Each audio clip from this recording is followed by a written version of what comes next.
Ladies and gentlemen, welcome again to this third debate of the day. This is Henderson Ward 2. Mike. Henderson Ward 2 is up to bat now, and I think we're really getting a mouthful about Henderson right now. The fastest growing city in the world, we've heard. All this, I'm just kidding. Anyway, the point is that Jonas is keeper of the time. Watch him or I'll watch you. I think we're okay. Everything, all signals ready? All right, then the first person to be interviewed, and I don't know who asked the first question, but it'll be Bristol. All right, so first off, I just want to thank both the candidates for their presence this afternoon. I also want to thank our sponsors, the Foreign Exchange, Stephanie Phillips, U.S. Senate candidate, Ron Quince, Congressional District number 1 candidate, and Richard Cherchio, North Las Vegas City Councilman. At this time, will both candidates, I'll give each of you 45 seconds. Introduce yourself, why you're seeking this office, and why you want our endorsements. Whichever one wants to go first. My name is Bristol Marunde, and I am running for Henderson City Council in Ward 2. I've lived in Henderson since 2008, and I love this city. And I look forward to representing my ward in Ward 2 after the election. And I want to run because I want to represent myself and my family. And currently, I don't feel represented. And I don't think the values that everyone that in my ward shares is being represented at the city council. And we saw that with recent events in the police force. There's been a lot of problems in the past, and I want to represent for public safety as I'm been endorsed by the Henderson Police Department. So I'm looking for your guys' endorsement because I think it's important, and I think Henderson in Ward 2 has a huge veteran population, and I think that is important. Thank you. You didn't say where you served. Why? Sorry, no, served. Just want to clear up something to make sure that we know you better. What is your occupation? I'm a general contractor. I own a remodeling business, and I own and operate in the whole Vegas Valley, but a lot in Henderson. Thank you. Next person. Can you hear me? Okay. Hi, my name is Dr. Monica Larson. I live in Henderson. I've lived there for almost a year and a half, and I love the city. We relocated from California, so it's quite different. I love the community feel.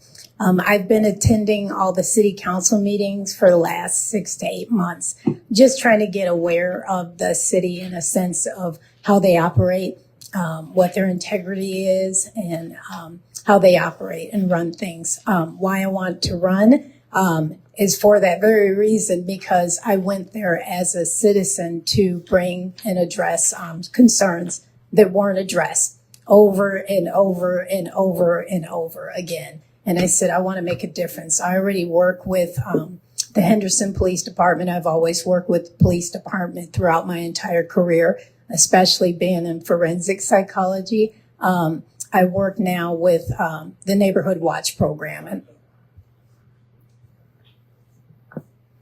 All right, Jim Jonas, Director of Veterans and Politics. Well, I had a different question, but Bristol said you're a general contractor. This question is for both of you. Can you explain to me why the city of Henderson has different building permit requirements than the city of Las Vegas? And what are you going to do to fix that? I mean, it just is frustrating. Boulder City has one requirement. North Las Vegas has another. Las Vegas has another. And then Clark County has another. How can you make it? We're all in one valley. How can you fix that? For pulling permits, and Henderson is actually one of the better places to pull permits as a builder. So I would say, is the system broken? I think that what we need to do in the building department is help the individual homeowners that get in trouble, because this happens over and over again. Somebody builds a shed, a lean-to, or something for safety on their house, and they get in trouble. And they have to go down to the city, and we need to help people in simplifying the process from plans, building, and inspections. So I want to be an advocate for simplifying the bureaucracy that slows the process down. So I think we can significantly simplify pulling a permit for the homeowner, not just the builders. I suppose I'll make this short and sweet. As far as your question, I would say there needs to be more efficiency. There also needs to be a universal system such as the other. I think everyone should be have a universal plan instead of their own independent. Again, I think that there needs to be more efficiency instead of the redundancy and red tape. Thank you, both of you.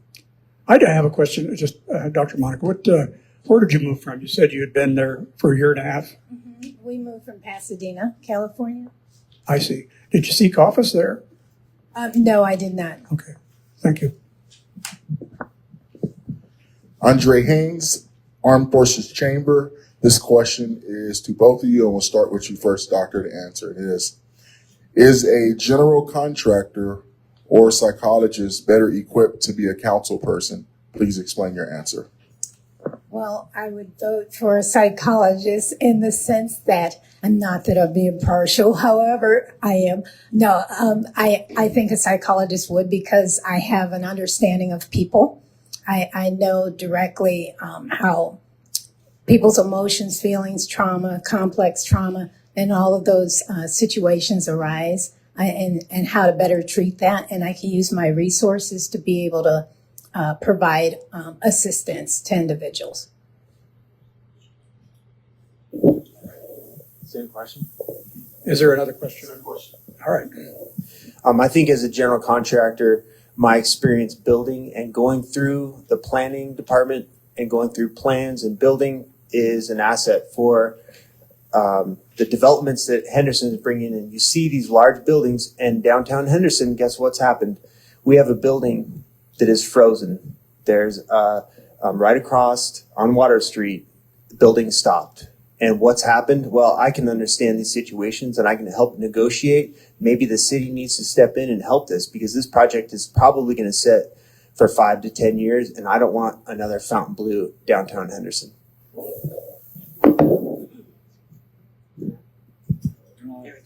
Patsy Brown, Armed Forces Chamber. Okay, my question is to both of you.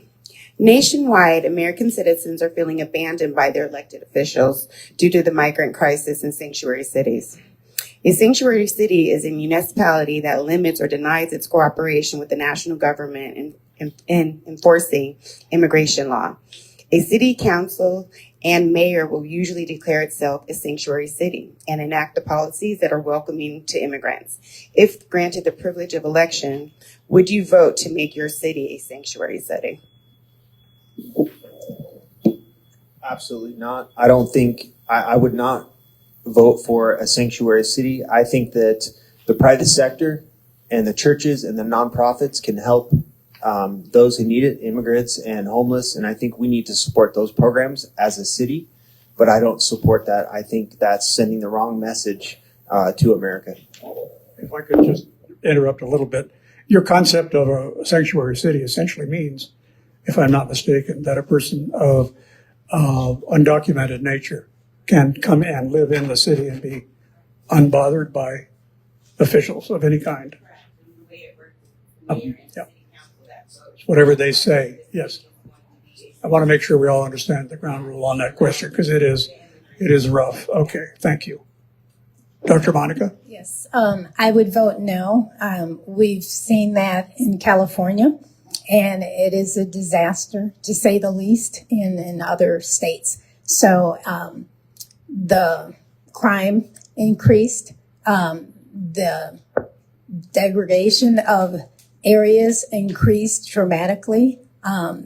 It's a financial drain on the state and city. Individuals here need that help and assistance, and that's how I feel. Good afternoon. I'm Jeff Crampton. I'm here today representing Veterans in Politics International. And my question for both of you is, at its core, local government exists to serve the citizens that elect them to office. However, citizens don't typically have a high degree of trust and confidence in their city government due to questionable voting, multiple recusing of for non-arm's length relationships with people or companies that have business before the council, personal lawsuits, questionable behavior stemming from character flaws, etc. My question is, how important do you feel, not only as a potential council member, but as a current resident, a council member's character is to serving the citizens of your city?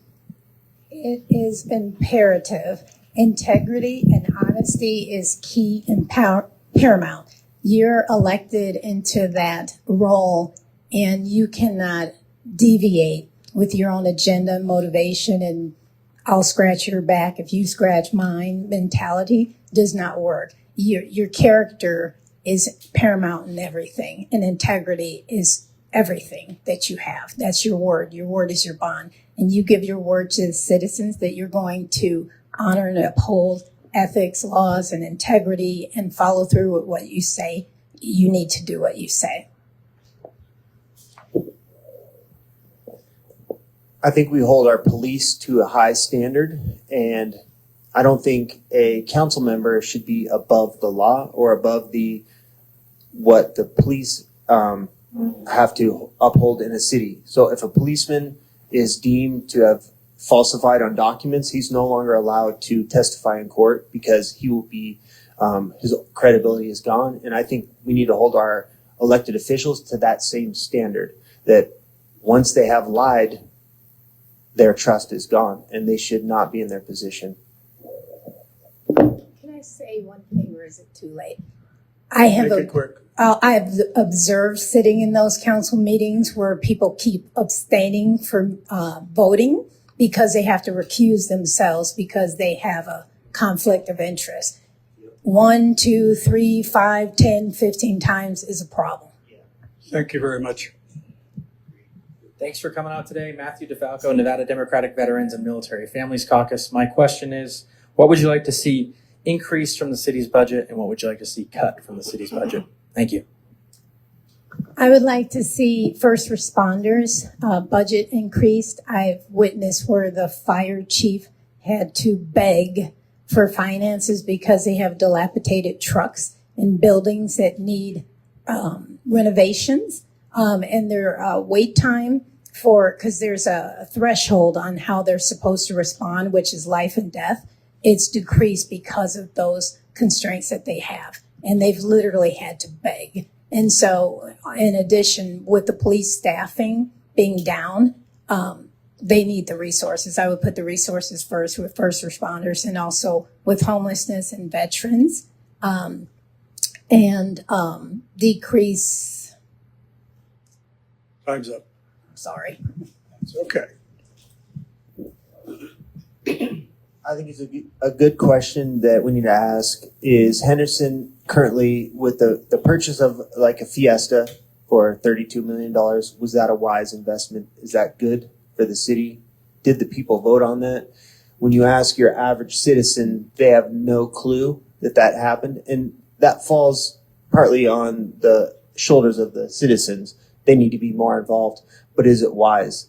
And when we're not able to staff the Inspirata police station because we don't have enough officers. So I would allocate more to recruiting good quality officers. And I think we need to not only look at the pay, but to recruit the best quality that we can for police and fire. And we need to look at the new developments in Henderson. Thank you. Hi, good afternoon, Barbara, representing Veterans in Politics today. Please describe your previous work in the community and how these experiences qualify you for this position. Well, I can state like what I do now. I started a neighborhood watch program because I saw the crime increase in our city, in particular my community. And I started going door to door. I said, look, we need to be united so we can know what's going on and make a difference. So we started doing that, and we're about 85 of us now in our community. We even do patrols. I do patrols 4 a.m. in the morning just to make a difference because it does. Previous to that, I used to actually do nonprofit for the homeless and also veterans. So that's the community type of work I've done. A lot of my community work is on the job site. I'm very busy as a general contractor, and I take great pride in fixing up old homes. My wife and I have flipped well over 150 homes in the valley, and much of those have been in Henderson. And I really take great pride in uplifting the neighborhood, because every time we come and redo a home, it's usually dilapidated. The neighbors start cleaning up the neighborhood too. So I've, on just a practical side, have really built that up in construction. And I'm also involved in my church, Anthem Community Church. We do a lot of outreach, Bible studies. We do a lot of Feed the Hunger events, and just being involved personally with these events is to me very important. Mikey Kelly, Nevada Democratic Veterans and Military Families Caucus. My question is, homelessness is a serious issue and a growing issue in this county. Quite frankly, the city of Vegas has been shouldering the burden of dealing with that, with the courtyard and all the resources that are available.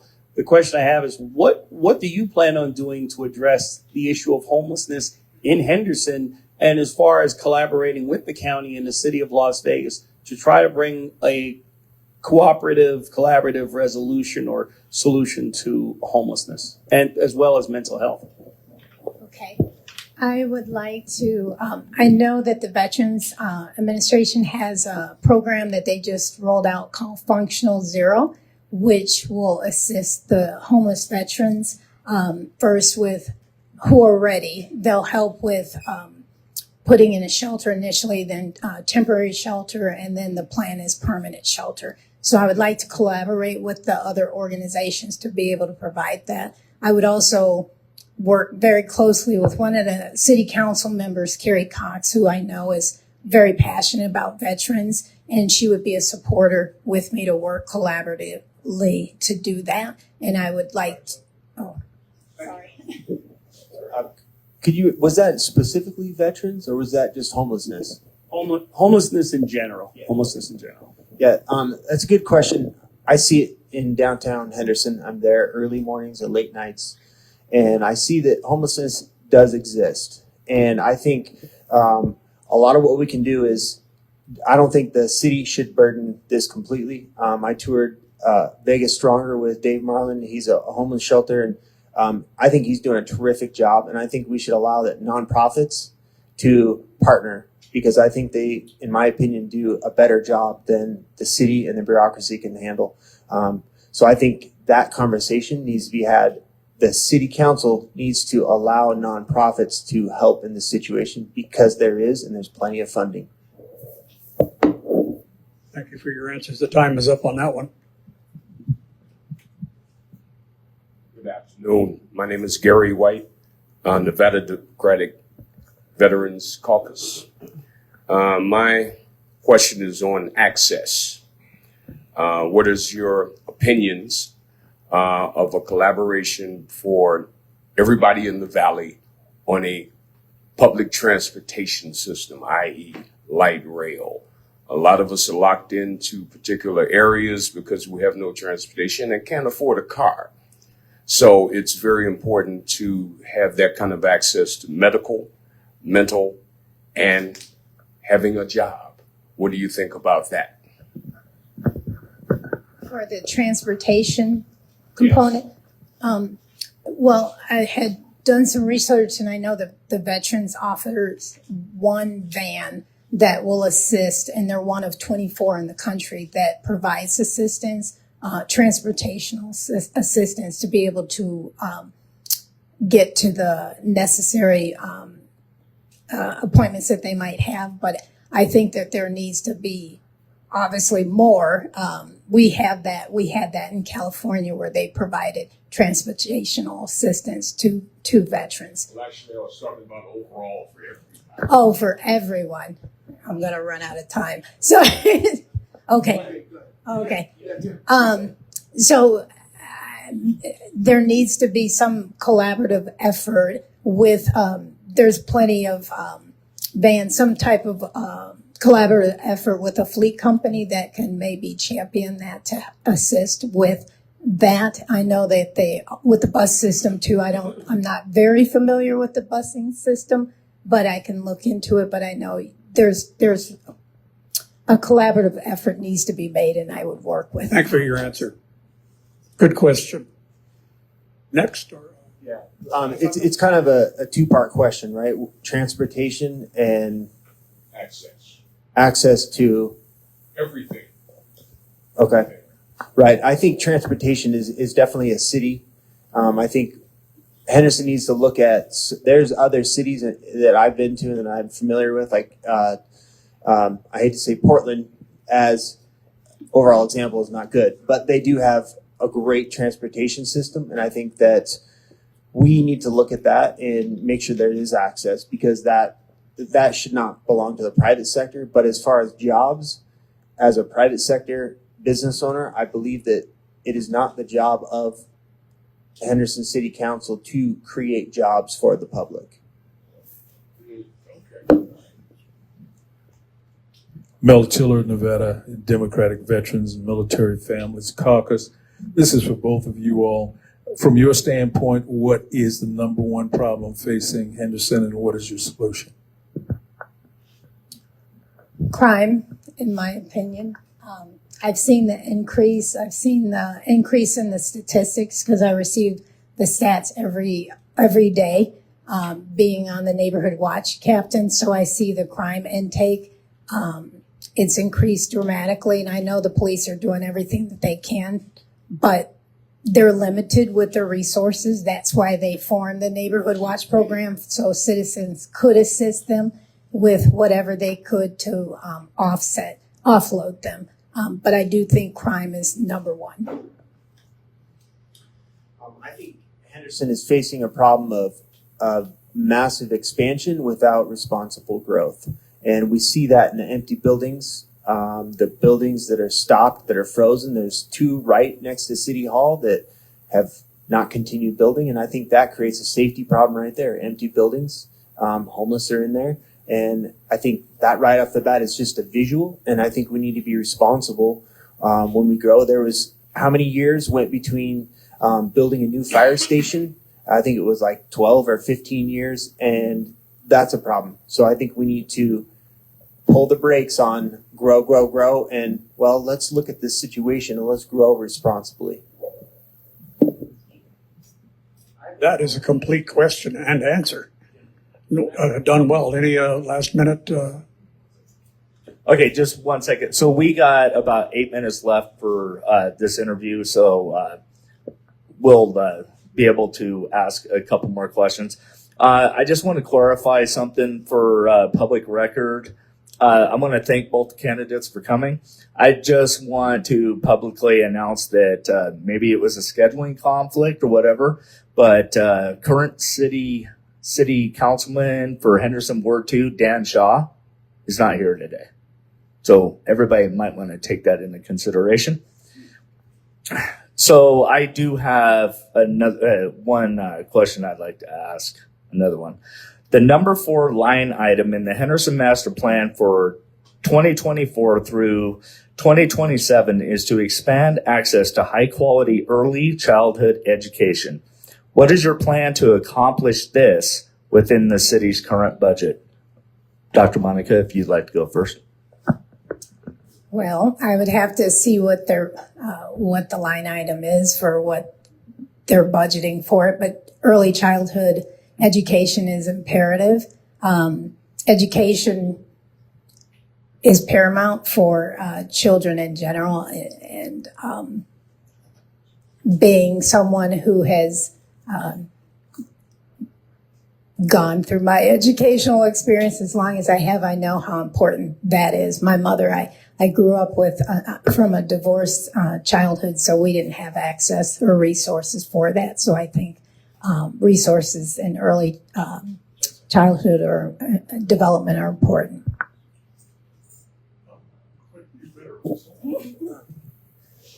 I think it's a great question, and I think we need to look at the charter schools.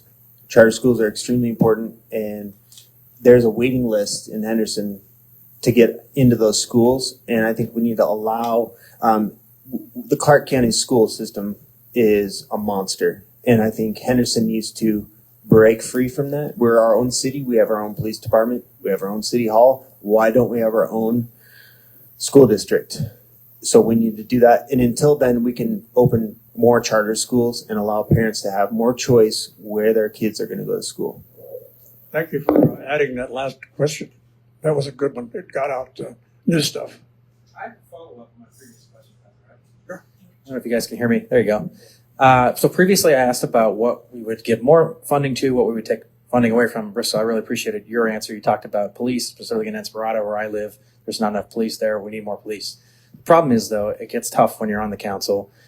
If we're going to be funding more police and we don't get increased revenues, what are we cutting? Good question. I think it's a great question. And I think that, without having the budget in front of me, it's a very, just a general answer that I can give you. But so you can get where my mindset is I think where we need to, I think we can raise revenues, but part of that is what we have coming down the line too is for casinos. That's the Inspirado stations that's going to come in. So we know that there is future revenues, and I think we can do a better job of a truck stop. I think that can create a great revenue, another tax source, and that's something that's lacking is we have truckers that are coming into our facilities and they're parking all over, and I think we need a truck stop. Thank you for those answers. By the way, I got to say, I don't know whether you want to let anybody else ask a question. How much time in the budget? Oh, I'm so sorry. Yeah, Dr. Monica can answer that question. Yes. Now, we got about 3 minutes left, so maybe time for one more question from panel members. Thank you. Yeah, Dr. Monica, follow up, please. Well, I would agree with the casinos coming in. That's in my neighborhood. If they increase the taxes, residents are tired of additional taxes and increase in their property values. I know they discussed that at the last city council meeting, but I think if they increase the taxes for the actual casinos and the businesses, that would alleviate a lot and offload the citizens who are already overwhelmed. And one more thing, if I can add to that, is how much did the Center for Excellence cost? Okay. I'm not sure on the concept of that question because I don't know the experience. I have heard a developer in this group say we need to essentially do smart growth or smart develop. Well, when do you hear that? And I hear Dr. Ford saying, sorry, Dr. Larson, that you really have a thoughtful approach to all of these things. And it sounds like you bring a lifetime of experience, so both of you. I served with a contractor once. His name is Tom Collins. He's still the craziest guy, but absolutely down to earth. You needed a contractor like Tom to tell you the truth about what's really going on in the streets and under the roads. Thank you. Okay. Jim, you're in charge. It's all over. You're done. They've got the 1 minute, or did they take it? No. Okay. So yeah, go ahead. Both candidates, can you both get 1 minute just for a closing statement? Why people should vote for you? Why you're the best candidate? And please also give your point of contact too, as well, so people can get involved with your campaign and obviously donate money. Hopefully, right? Okay. Go ahead, Dr. Monica. I think people should vote for me because I do bring integrity and ethics and compassion for the citizens. I also I bring a unique perspective, especially being a psychologist, but also being someone new into the community because I see things a little bit differently. And I listen empathetically to people and I follow through on what I say and what I'm going to do. If I don't know it, I'm going to find it. And I'm a big proponent for uniting individuals and community. That's important. My contact information is vote Dr. Monica Larson with an O. My contact number is 702-208-3111. Well done. We have a clear choice between myself and the incumbent. We couldn't be more opposite. So if you want something new, if you would like a real answer, even if you don't want to hear what's happening, I will give you the truth. And I think that Henderson is an amazing city, but it needs to be responsibly run, and you need to know what's happening in the back room, not just on the record. You can contact me, and my website is Bristol for Henderson. I look forward to serving everyone at Henderson. Thank you. That's a good group. And I got to add this. We have about 10 seconds, enough time for me to say thank you to the VIPI and all the other Democratic organizations, all parties and so on, because this is a group that conducts great interviews that you've been seen and heard. And I think that's the biggest deal there is. They may not like how you personally go, and they may decide not to support you. But on the other hand, I think from my experience in 38 years in politics, you have been subjected to one of the fairest interviews I've ever seen. So, congratulations. Okay, with that being said, so that will conclude our endorsement interview for Henderson City Council Board number 2. I also want to thank our sponsors, the Foreign Exchange, Stephanie Phillips, U.S. Senate candidate, Ron Quince, Congressional District number 1 candidate, and Richard Cherchio, North Las Vegas City Councilman. Thank you, everybody.